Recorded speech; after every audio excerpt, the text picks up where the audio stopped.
प्रश्नावली 2.3 प्रश्न संख्या 4 ज्ञात कीजिए। यहाँ पे प्रश्न दिए गए हैं। प्रश्न संख्या 1 2/5 भागे 1/2। दूसरा प्रश्न 4/9 भागे 2/3। तीसरा प्रश्न 3/7 भागे 8/7। चौथा प्रश्न 2.1/3 भागे 3/5। प्रश्न देख करके आप लोग को अंदाज़ा लग गया होगा। प्रश्न कह रहा है आपको भिन्न 2/5 में आपको भिन्न 1/2 से भाग देना है। क्या करना है? भिन्न 2/5 में भिन्न 1/2 से आपको भाग दे देना है। तो चलिए इसको हम लोग सॉल्व करते हैं। ये बहुत ही आसान प्रश्न है, इसको हल करने में बहुत मज़ा आएगा। तो चलिए हम लोग हल करते हैं पहले प्रश्न से। पहला प्रश्न क्या कर रहा है? 2/5 हम लोग लिखेंगे 2/5। भाग के जगह पर हम लोग लिखेंगे गुना। जब भाग के जगह पर गुना लिखेंगे तो उसके बाद वाली जो भिन्न होती है उसकी दिशा पलट जाती है। कहने का मतलब है कि उसकी स्थिति बदल जाती है। स्थिति क्या हो जाएगी? यहाँ पे 1/2 थी तो यहाँ हो जाएगा 2/1। क्या हो गई? 2/1। अब इसको हम लोग हल करेंगे। 2 का अब सीधे सीधे गुना होता है तो सीधे सीधे गुना करेंगे तो 2 का गुना 2 के साथ 2 दूनी 4, 5 के गुना 1 के साथ तो क्या आ जाएगा? 5 का 5। तो इस प्रश्न का उत्तर आ गया 4/5। चलिए प्रश्न संख्या 2 पे चलते हैं। 4/9 4/9 भागे 2/3। इसको क्या करना है? 4/9 में भाग देना है 2/3 से। तो 4/9 हम लोग वैसे ही लिखेंगे 4/9 भाग देंगे, भाग के जगह पर हम लोग क्या लिखेंगे? गुना लिखेंगे। भाग के जगह पर गुना लिखेंगे और 2/3 की जो स्थिति है इसको बदल देंगे। ये हो जाएगा 3/2। अब हम लोग देखते हैं कि दोनों भिन्नों में अंश और हर में ऐसी संख्याएं दी गई है जो क्रॉस क्रॉस विभाजित हो सकती हैं। जैसे ये 3 से 9 3 मर्त में विभाजित हो जाएगा और 2 से 2 मर्त में 4 विभाजित हो जाएगा। तो आपके पास क्या बचेगा? आपके पास ऊपर में बच गया 2 और नीचे यानी अंश में बच गया 2 और हर में क्या बच जाएगा? 3। 2/3 इस प्रश्न का उत्तर आ गया। बात समझ में आ गई? चलिए अब हम लोग आगे बढ़ते हैं प्रश्न संख्या 3 की तरफ। प्रश्न संख्या 3 क्या कह रहा है? 3/7 में भाग देना है आपको 8/7 से। सबसे पहले हम लोग इसको लिखना शुरू करते हैं। 3/7 जैसे कि तैसे हमने लिखा। भाग के जगह पर हम लोग लिखेंगे गुना और जब गुना लिखेंगे तो उसके बाद वाले भिन्न की स्थिति बदल जाती है।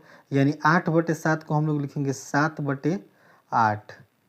7/8 हमको यहाँ साफ साफ दिखाई दे रहा है कि अंश और हर में ऐसी संख्याएं हैं जो एक दूसरे को विभाजित कर सकती हैं। जैसे ये 7 से ये 7 एक मर्त में कट जाएगा। अब ऐसी कोई संख्या नहीं है जो एक दूसरे को विभाजित करे, तो हम लोग क्या करेंगे? इस जैसे कि तैसे लिखेंगे। यानी ऊपर बच गया 3 और बटे में क्या बच गया था? 8। यानी 3/8 इस प्रश्न का उत्तर आ गया। क्या आ गया? प्रश्न संख्या 3 का उत्तर 3/8 उत्तर आया। अब हम लोग चलते हैं प्रश्न संख्या 4 पे। प्रश्न संख्या 4 में कह रहा है 2.1/3 भाग देना है 3/5 से। पहले 2.1/3 को साधारण भिन्न में बदलेंगे तो 3 दूना 6 1 7। ये हो गया आपका 7/3। ये भिन्न हो गया। अब ये भाग जो दिया गया इसको गुना में लिखेंगे। क्या लिखेंगे? गुना लिखेंगे और जब गुना लिखेंगे तो उसके बाद वाले भिन्न की स्थिति बदल जाएगी। यानी 3/5 की जगह पर हम लोग लिखेंगे 5/3। अब हम लोग सीधे सीधे गुना करते हैं। यानी 7 के गुना 5 के साथ, 3 के गुना 3 के साथ, यानी 7 5 35 बटे में 3 का गुना 3 के साथ 3 तिहाई 9, यानी 35/9 इस प्रश्न का उत्तर आ गया।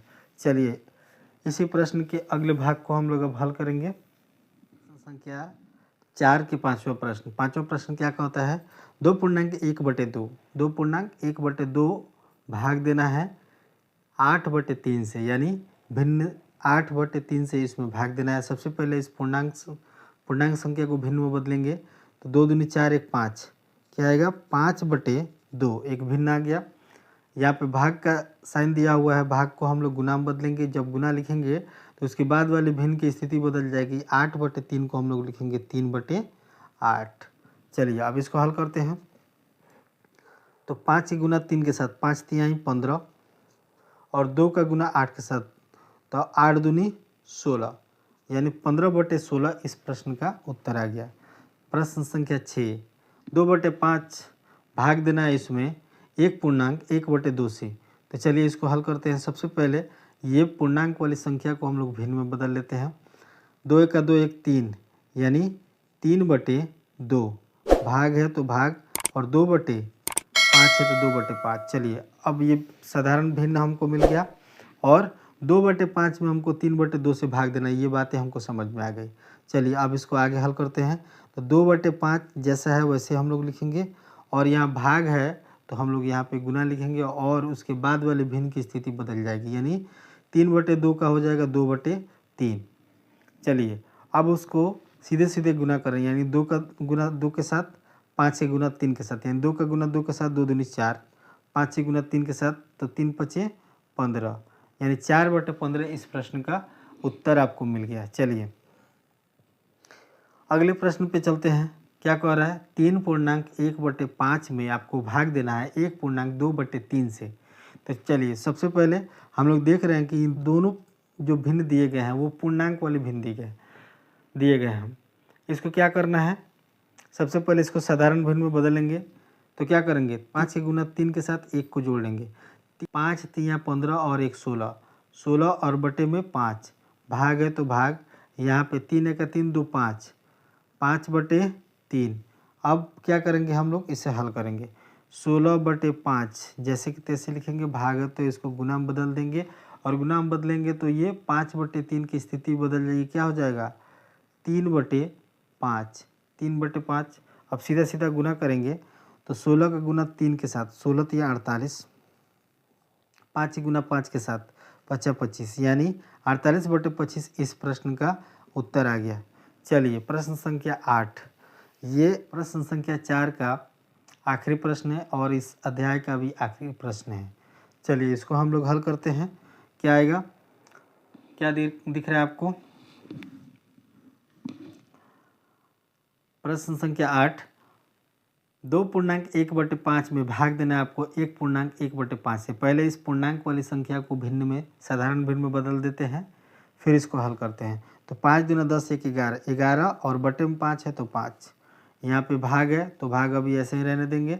फिर हम लोग लिखेंगे 5 1 5 1 6/5, 6 और बटे में क्या हो जाएगा 5, भिन्न है तो इसको क्या करेंगे हम लोग, भाग है तो इसको हम लोग गुना बदलेंगे, 11/5 जैसे कि तैसे, भाग की जगह पर हम लोग गुना लिखें और इसकी भिन्न की स्थिति बदल जाएगी तो ये आ जाएगा 5/6। ये 5 से 5 क्या हो जाएगा कैंसिल, क्या बचेगा ऊपर 11 और बटे में क्या है 6, यानी 11/6 इस प्रश्न का उत्तर आ गया, यानी 8वें प्रश्न का उत्तर आ गया 11/6।